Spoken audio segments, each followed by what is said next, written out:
Ever wonder where the term bird's eye view came from? I never suspected that our feather friends might be baseball fans, but it is a good family outing. The Evanston Outlaws at the Riverton Raiders in a Southwest Division doubleheader. Game 1, bottom of the first. Riverton batting. Ridge McCoy will lift a single into shallow center field, and it was just hit far enough that Braden Draper was able to race in from second and score first. Thus the score is 1-0. Unfortunately, the Raiders' offense did not do much after that because Braden McDonald would settle down and get to work.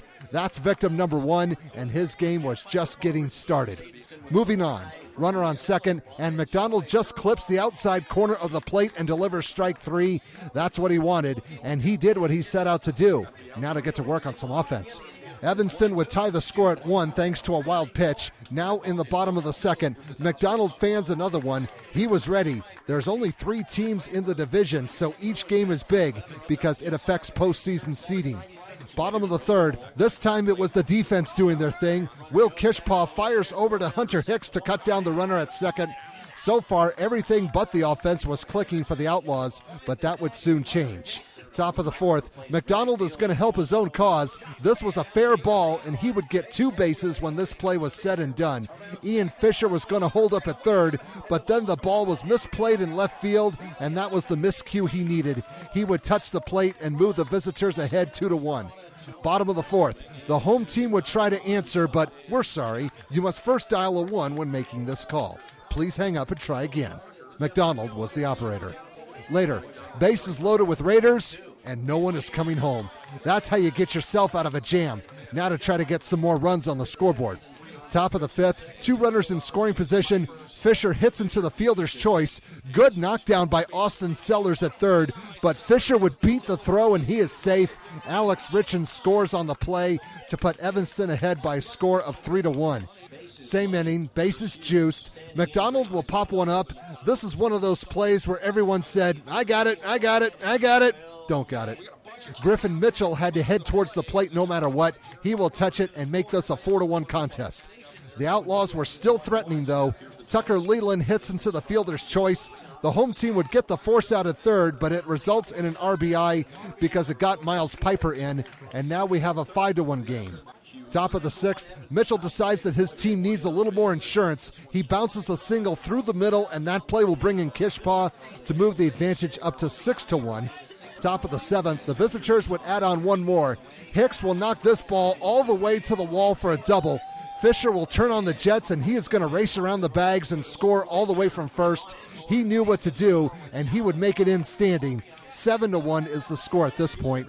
Bottom of the seventh, McDonald still on the mound, and he was setting them down. He would go the distance, and the bullpen was thankful. Evanston would take the first game 7-1. In between games, we actually found some tailgaters. They offered me a burger, and I did not ask for it, but it was good. Now in game 2, top of the first, Outlaws threatening again. McDonald is not pitching anymore, but he's still hitting. This play resulted in a double, and Fisher, who hit a double earlier, will complete his trip around the bases and put his team in the lead up 1-0. Top of the second, Riverton pitching showed up. Sellers will prevent any more damage from being done for the time being. He actually took a line drive off of his knee earlier, but he was okay. Bottom of the second, it looked like a pitcher's duel for a while. Fisher will claim a victim to end the at-bat for the opposition, now to see if he and his buddies can generate a little run support. Bottom of the third, another batter at the plate, and he will go down swinging. The visitors put the best that they had on the mound, and they were getting the job done so far. The Raiders, though, would load the bases and took a chance on this play. Suicide squeeze, and Tyler Landis would beat the tag and score to tie the game at 1. Another run would come in a short time later on a wild pitch, and the home team would take a 2-1 lead. Riverton had something going for a while, and they would build on it. Taryn Doble would go the opposite way and gets a base hit for the cause. It would also get him a ribby, as Baylor Beers would trot in and make the score 3-1. Top of the fifth, same score. Sellers was bringing the heat, and the opposition was still buying it. However, his luck ran out after that, and everything went south from here on out. To illustrate my point, Fisher is going to help himself on this pitch. That's going deep. Not quite enough to get out of here, but far enough for a double. That would be the green light for Chandler Anderson, and he would make the score a little closer. His boys are still down 3-2. Moving on. Leland will go the opposite way for a base hit himself. The momentum was shifting back towards the Outlaws. Fisher scores, and the game is evened up at 3. Bottom of the 5th. The Raiders needed to get back on track, but Fisher is going to derail those efforts. He had that one bad inning, but he would regroup and put things back together. Next batter, bye-bye. We never got the final numbers, but we estimate Fisher punched out about half a dozen or so. Not a bad day at the office.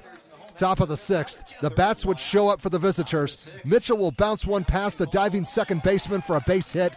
Kishpaw was at third, and he will make it in easily to put his squad back on top 4-3.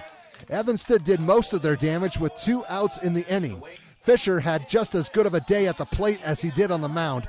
He will find the gap in left center field and get a double for his efforts.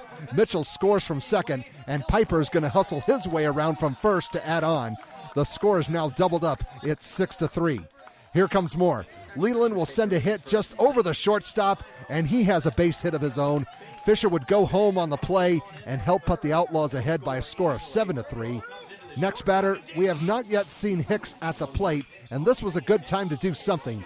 The right fielder is not going to get this fly ball, and it will drop in for a double. McDonald and Leland were in scoring position, and they would finish their trips around the bases, and the visitors were taking command, up 9-3. Still in the top of the 6th, still 2 outs. Kishpaw batting for the second time this inning, and he will reach base safely again. This time he would turn on the Jets, and he ended up with a triple for his efforts. Meanwhile, Hicks has put another run on the board to make this a 10-3 game. Next batter, Richen puts the ball into play, and it will not be caught. Kishpaw scores again to cap off an 8-run inning and make this an 11-3 ball game. Bottom of the 6th. Did Fisher pick up any pitching rust during the previous half inning? No. Riverton had that one good inning, and they were unable to do anything after that. The visitors would score one more in the top of the 7th on a wild pitch. Now in the bottom of the 7th, Fisher would finish the job for the complete game, and Evanston would get the doubleheader sweep, winning Game 2, 12-3.